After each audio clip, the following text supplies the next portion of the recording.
Every idea starts with a problem. Warby Parker's was simple. Glasses are too expensive. So, they set out to change that. By designing glasses in-house and selling directly to customers, they're able to offer prescription eyewear that's expertly crafted and unexpectedly affordable. Warby Parker glasses are made from premium materials like impact-resistant polycarbonate and custom acetate. And they start at just $95, including prescription lenses.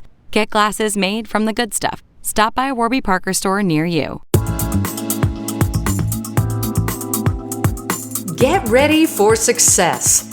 Leadership Strategies for Women is a show dedicated to providing practical and valuable strategies for emerging women leaders of today.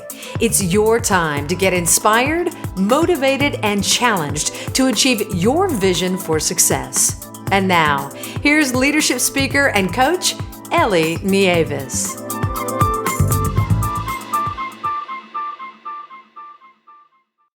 This is the Leadership Strategies for Women podcast, and I'm your host, Ellie Nieves.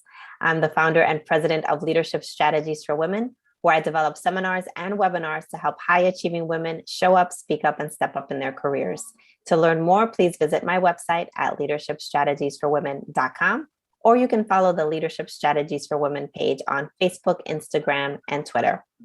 Here to talk to us today about assessing the impact of belonging beyond diversity, equity, and inclusion trends is Dr. Soribel Genao. Soribel is a principal consulting for Adding Valued Assessment LLC and an associate professor of educational leadership at the City University of New York at Queens College. For over 15 years, she has partnered with leaders and organizational teams to assess and facilitate training and team building programs.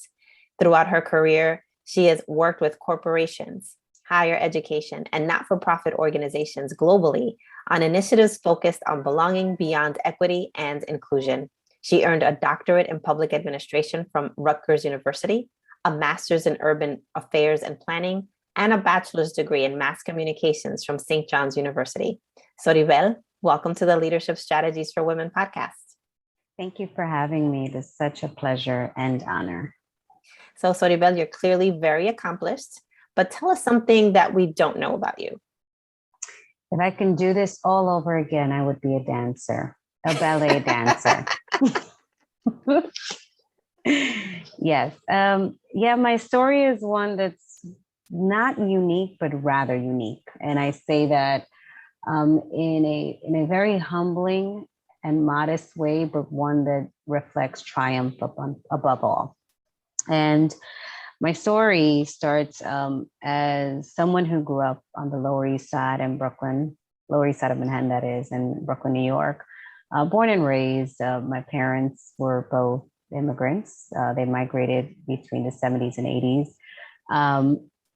A lot of the issues that we are now kind of thinking about today as it pertains to equity issues and diversity and inclusion were issues that I had no idea we were experiencing back then, because when you don't realize how poor you are, you just don't really have the ability to assess what it is that you don't have. So social mobility at the time was not something that we spoke about. We couldn't articulate or define what that actually meant. And only later on in my own studies did I truly understand what it was that we were not being taught in the public school system. Going to public school system all my life up until I went to undergrad at St. John's University, I didn't realize how different I was.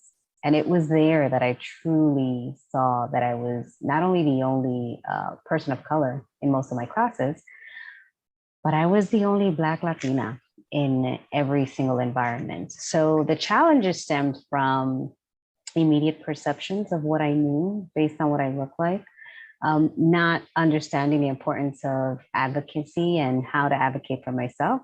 The microaggressions and the implicit biases that took place were not something that I was prepared for.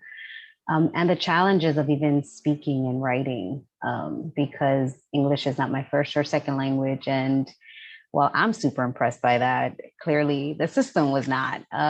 And that really took a toll in how then I started perceiving myself.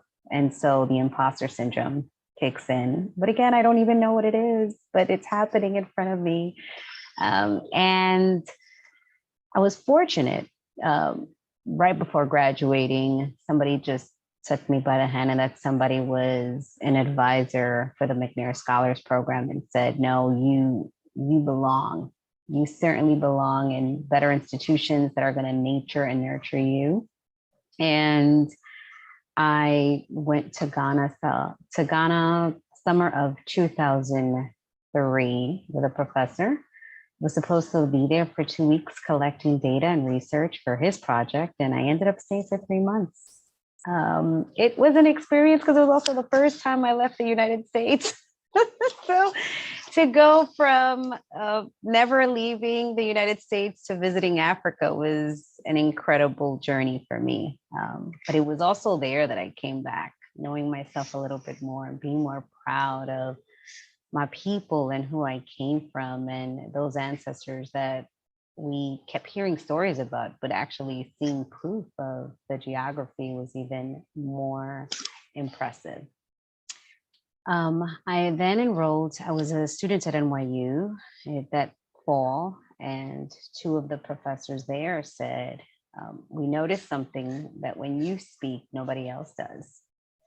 And one of them had the courage to say, maybe this program is not for you. And at first I threw a little bit of shade at him, like, how dare you say that? He said, no, it's not that. It's we would like for you to feel comfortable and confident. We're not challenging you the way that we feel you need to be challenged. And he told me about the program at Hunter College, the Urban Affairs and Planning. And I went and sat on one of the courses that they had for 2 weeks, and I fell in love. And so 2 years later, as I'm about to graduate, I'm looking forward to just finally going into the workforce, and yet somebody else reached out, Dr. Lakshmi Ramasubramanian, who I'm now very close with, said, it's great that you want to work, but you're not done. And she recommended that I apply to 6 doctoral programs. And as an obedient student, I did. And I went to the school that funded me because that was important. I went to Rutgers University, and I had such an amazing experience there. But it was also there that I became much more inquisitive about our educational system, because I realized that it wasn't really about the schools and the principals, and it had more to do with the policies and legislations in place that were truly impacting our school and educative systems. And so I focused under the public administration schools program and education policy. I took it and ran with it. And I was very fortunate enough to assess and measure the performance of collaborations at Newark Public Schools. And I got some wonderful data. And the findings of my research were even more fascinating because my hypothesis was rejected. And that then led me to continue researching more fabulous information that needed answers. So that was 2010, May of 2010. So I just took you from 2003 to 2010. And in 2010, 2 months after graduating, I received a call about an opportunity at City University of New York, Queens College, which I am still a professor at for education leadership. And if there is anything I have learned is the importance of reinventing yourself, because the position itself, while it has evolved, the person I am today because of this position is completely different. My views, my perspectives, my ideas, the narratives that have been created, the ways in which I thought administration was or could be is no longer. And the need for change and innovation is more needed than ever before. So let's go into that. Why don't you tell us about the work that you're currently doing to build diverse, equitable, inclusive organizations that embrace justice and belonging? Yeah, so thank you for asking that. When the tumultuous happenings of the summer of 2020 occurred after George Floyd and all the other unfortunate killings happened, I was in the midst of actually already doing that work, right? So hearing diversity, equity, inclusion, it didn't just annoy me, but it really, really triggered a point of contention. And I say that because right before getting tenure, I realized that most of my research was already under the umbrella of diversity. Um, and calling it inclusion, knowing that all I had experienced was exclusion, was really hard for me. But I also knew that facilitating workshops and professional developments and appearing to have these lectures and talks on the importance of equitable practices had more to do with, why do you want me here? What's going to make me feel like I belong? Are you doing this because you have to fill a quota, or are you doing this because you really see the change that's needed? And I was facilitating these conversations on campus without knowing that I was. I recall them meaning the administration, asking me to get on a diversity committee, and me being very resistant because I felt that if we're going to have these conversations, I cannot be part of the choir, and that I shouldn't be in rooms with people that look like me, that are experiencing the same trials and tribulations. That I wanted white cisgender men, the reasons that we continue to go through these very patriarchal experiences that even are embedded in our everyday curriculum and systemic issues. I took that time to truly assess, and this was back in 2011, to assess if I was truly comfortable having these conversations, especially with folks who I wasn't sure if they even cared about me being here. 2 years later, I continued to be part of these very complicated conversations within campus administrations and committees, but always felt and knew that there was only so much I could say before somebody pumped the brakes, or even interrupted me, or would say things like, "What do you mean we're not diverse? Look, we have pictures of women all over the campus," as if it's such a novel idea. And I would not have the courage to interrupt or kind of disrupt what it was that they were saying. One, I didn't feel protected. And two, I was 28 when I finished my degree, and I also look extremely young. So this idea of, how do I then again advocate for myself without having tenure? Understanding that that in itself was also a very inequitable practice, I took the show on the road. And someone tapped me on my shoulder at one of the conferences and asked, we could really use what you said at our organization. Would you mind assisting us in building more equitable practices? And I didn't know that even was a thing. And I did it thinking that, it was just a favor for a colleague. And they paid me something that I was not expecting them to pay. And I was extremely grateful, but it was then that I realized, wow, if I was paid for doing this work out of passion and love and compassion for my people in my community, and I could make a profit off of it, and knowing that this was not what I expected to be paid, I'm sure I can package this better and do more. And so I did. And it just so happens that it's been a hit since.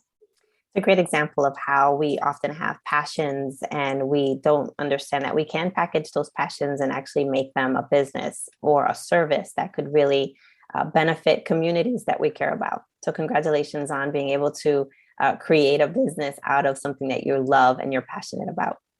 So can you tell us what the compelling narrative is around your work when it comes to diversity, equity, inclusion, belonging, and justice? Yeah, so most of it definitely comes from understanding my own personal experiences and knowing that, again, while they're not unique, they're also very triumphant. I understand that we are still going through very indifferent times, to say the least, especially in our educative system. Understanding that education is the foundation for everybody's ability to do anything that they want to do in the careers that they choose. Yet we have equity pay issues. We also have gendered issues. We have an unfortunate circumstance that while the majority of the workforce is predominantly white women, 75% across the nation, and I'm not even speaking about it from a global lens, the majority of the administration are still white men. And these are also white men who've never been in the classroom. So I knew that that was a huge factor to why many of our laws and legislations and policies have had the impact of failures that our school systems have clearly depicted, especially public school systems. I also realized that Black and Brown communities in particular are not being fed, not just financially, but in a way that really nurtures our communities. We have principals or school leaders or school district leaders that don't know who their communities are because they don't take the time to not just live in these communities, but truly understand it's not the school building, it's not the school district.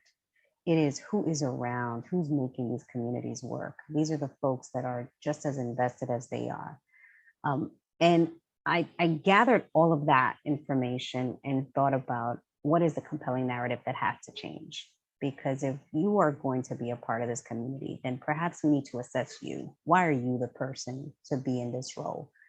And in my practices, as an associate professor preparing future leaders, I utilize those theoretical perspectives to present them in the work that I do. In that if we are going to call something by critical race theory, for instance, that we have to truly understand how that reflects in our cultural responsiveness. And that we truly have to understand that these are not terminologies that are thrown out there just to say that we know or that was something that we learned, but that they have true impacts in our communities. And the way that we use them, not loosely, can certainly assist us in the way that we assess for evaluation. And that evaluation will also turn around and show us how competent we are in understanding what true diversity, equity, and inclusion is, with understanding that you cannot do that without having folks see their justice being represented and that they belong in these communities. You cannot create narratives for folks that you have nothing, that have no connection with or know nothing about. So we know that there's still a lot of work to do. And fortunately, we have individuals such as yourself working in this space to try to make a dent and move things forward. So what kind of progress have you seen in the work that you've done within the diversity space? Yeah, so a proud project. And they're actually, well, there's two that, but they're tied together. So one, I would say was being able to advocate for true internship experiences. So in 2015, I was able to have the chancellor's ear at the time. And it was so profound because I kept advocating for the need to start preparing principal leaders who wanted to work and buy in multilingual communities. But I also knew that they needed their tuitions to be paid for so that they can have these authentic experiences and not have to worry about all the other bureaucratic red tape that went behind what it was to actually get the degree. So not only were those students funded, but those students were also handpicked throughout New York City. So I had the privilege and honor of speaking to superintendents and truly engaging with them to understand why these selections needed to be made, why we had to be so particular.